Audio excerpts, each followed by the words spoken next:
Hey, welcome back into Occupy Democrats. And one of the key things Donald Trump is actually really good at is lying so much that it causes media chaos. And in that chaos, the media often forgets what the heck just happened literally a month ago. Under the Trump administration, we're going after Antifa criminals, and all who fund and support their campaigns are. If you'd like to see Donald Trump to be a memory, subscribe to the channel. But in this breaking story, one of the stories that hit a while back about what Trump was going to do against Americans in this country by labeling them terrorists and terrorist organizations, people in the media thought, oh, he's just being blusterous and goofy and silly, except for the fact so much of that is true, and it certainly works on MAGA mentality right here. I think January 6th is probably my favorite one. You were there. Oh, yeah. That's exactly. your number one. What made it one. your favorite one? What stood out from January 6th? And yet they will stand by a belief completely invented with no facts. Well, aside from all the violence that was planned by the FBI and such. Do you think, were they Proud Boys and Oath Keepers?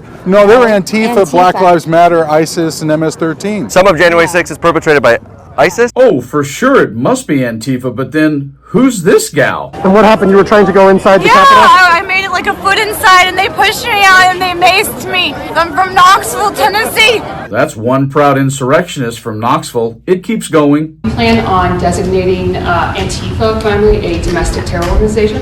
And Trump himself will certainly tell you, oh yeah, we're going to do this. Well, it's something I would do, yeah. If I have support from the people back here, I think we'd start with Pam, I think. I would do that 100%, and others also, by the way. But Antifa. I mean, this is new. MS-13, Black Lives Matter, Antifa, ISIS. Yes. Can you say MAGA? Hey, anyone could put a MAGA hat on. And why did you want to go in? We're storming the Capitol. It's a revolution. Is terrible. There are other groups, yeah, there are other groups. We have some pretty radical groups, and they got away with murder. And also, And he tells you he's going to use the DOJ. I've been speaking to the Attorney General about And he tells you he's going to go after funders of Antifa. bringing RICO against some of the people that you've been reading about that have been putting up millions and millions of dollars for agitation. These aren't protests.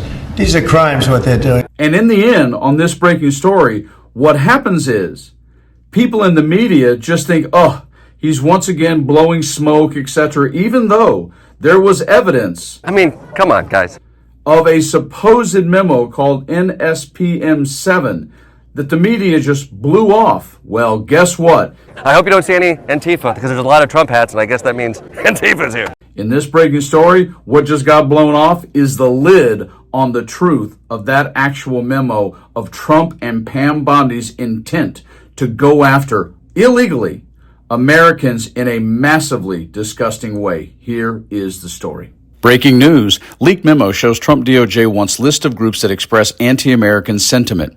A leaked memo written by U.S. Attorney General Pam Bondi directs the Department of Justice to compile a list of potential domestic terrorism, in quotes, organizations that espouse extreme viewpoints on immigration, radical gender ideology, and anti-American sentiment, in quotes. The memo, which was obtained by journalist Ken Klippenstein, expands upon National Security Presidential Memorandum 7, NSPM 7, a directive signed by President Donald Trump in late September that demanded a, in quotes, national strategy to investigate and disrupt networks, entities, and organizations that foment political violence so that law enforcement can intervene in criminal conspiracies before they result in violent political acts.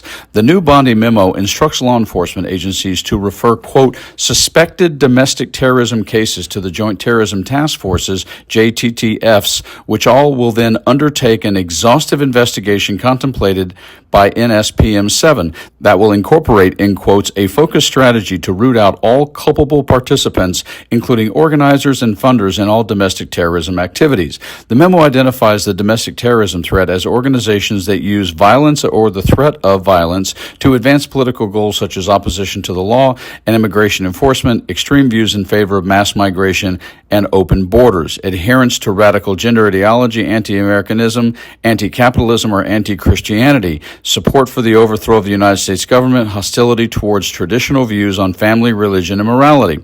Commenting on the significance of the memo, Klippenstein criticized mainstream media organizations for largely ignoring the implications of NSPM 7, which was drafted and signed in the wake of the murder of right-wing activist Charlie Kirk. In quotes, for months, major media outlets have largely blown off the story of NSPM-7, thinking it was all just Trump bluster and too crazy to be serious, he wrote. But a memo like this one shows you that the administration is absolutely taking this seriously, even if the media are not, and is actively working to operationalize NSPM-7. Klippenstein also warned that NSPM-7 appeared to be the start of a new, quote, war on terrorism, but in quotes, only this time, millions of Americans like you and I could be the target. I mean, we have to understand, in context, if you're old enough to remember Nixon and Watergate, if you're old enough to remember, or at least the reference to Joe McCarthy and McCarthyism, and the fear of anti-Semites and communism in America, all of that, in a book called Naming Names that was done back then, this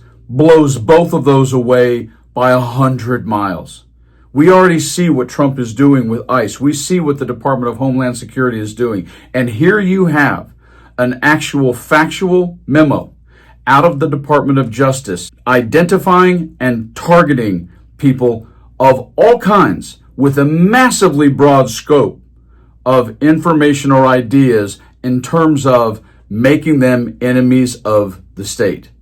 This is actual proof and facts that a lot of times when Donald Trump throws out what we would call really anti-American bluster, oh no, he's got his sycophants in the background, mostly Pam Bondi, truly doing it. You guys like and share the video. Stay frosty.